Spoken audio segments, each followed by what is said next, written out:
மயூரபந்தம் viewers அனைவருக்கும் வணக்கம். இன்றைய பதிவில் வருகின்ற 14/3/2026 சனிக்கிழமை அன்று காரடையான் நோன்பு வருகின்றது.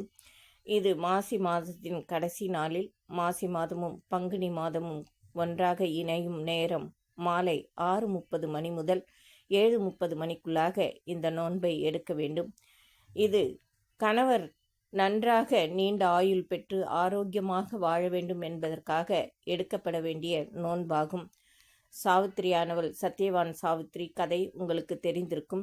சாவித்திரியானவள் தனது கணவர் சத்தியவானின் உயிரை யமதர்மராஜன் கொண்டு செல்லும் பொழுது அவருடனே சென்று போராடி தனது கணவரின் உயிர் வேண்டும், தனது கணவரை உயிர்ப்பித்து தர வேண்டும் என்று போராடி தனது கணவரை உயிர்ப்பித்த நாள்தான் இந்த காரடையான் நோன்பாகும். காரடையான் நோன்பு இந்த நாளில்தான் அவை செய்யப்பட வேண்டும்.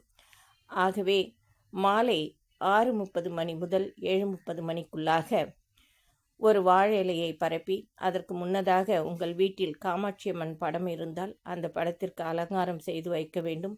அல்லது காமாட்சியம்மன் படம் இல்லை என்றால் ஒரு அகல் விளக்கை ஏற்றி வைத்து அந்த தீபத்தையே காமாட்சியம்மனாக நினைத்து அலங்காரம் செய்து அதற்கு முன்னதாக ஒரு வாழை இலையை பரப்பி அந்த வாழை இலையில் காராமணி பயிரால் செய்யப்பட்ட கார அடையை வைக்க வேண்டும். அரிசி மாவால் செய்யப்பட்ட இனிப்பு அடையை வைக்க வேண்டும். உருகாத வெண்ணெயை அந்த வாழை இலையில் வைக்க வேண்டும். உங்கள் வீட்டில் எத்தனை பெண்கள் இருக்கின்றார்களோ அத்தனை எண்ணிக்கையில் நோன்பு கயிறு, மஞ்சள் கயிறு, அதில் பூ கட்டி அந்த வாழலையில் வைக்க வேண்டும். வைத்துவிட்டு காமாட்சி அம்மனின் ஸ்லோகத்தை சொல்லி வழிபட வேண்டும். அம்பாளின் எந்த ஸ்லோகமானாலும் நீங்கள் சொல்லலாம். அதன் பிறகு இந்த மந்திரத்தை கண்டிப்பாக சொல்ல வேண்டும். இது சாவித்திரி சொல்லி தன் கணவர் நீண்ட ஆயுள் பெற வேண்டும் என்று காமாட்சி அம்மனுக்கு விரதம் இருந்து இவ்வாறு சொல்லி வேண்டிக் கொண்ட மந்திரமாகும். அந்த மந்திரம் யாதெனில், உருகாத வெண்ணையும் ஓரடையும் உனக்கு நான் தருவேன்.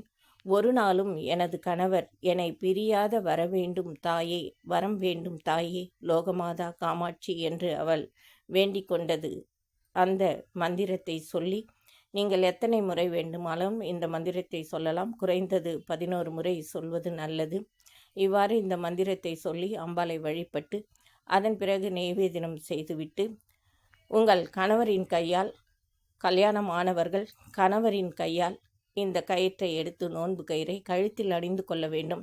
கல்யாணமானாத கன்னி பெண்கள் நல்ல வரன் அமைய வேண்டும் என்று அந்த கயிற்றை கையில் கட்டிக்கொள்ளலாம்.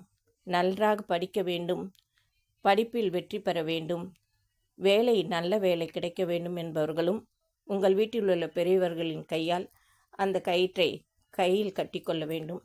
ஆகவே நீங்களும் இந்த காரடையான் நோன்பில் காமாட்சி அம்மனை வழிபட்டு இவ்வாறு நோன்பு கயிறு அணிந்து பயன்பெறுங்கள். இந்த சேனலை சப்ஸ்கிரைப் பண்ணுங்கள், லைக் பண்ணுங்கள், ஷேர் பண்ணுங்கள். நன்றி, வணக்கம். மயூரபந்தம் வீவர்ஸ் அனைவருக்கும் வணக்கம். இன்றைய பதிவில் வருகின்ற 14/3/2026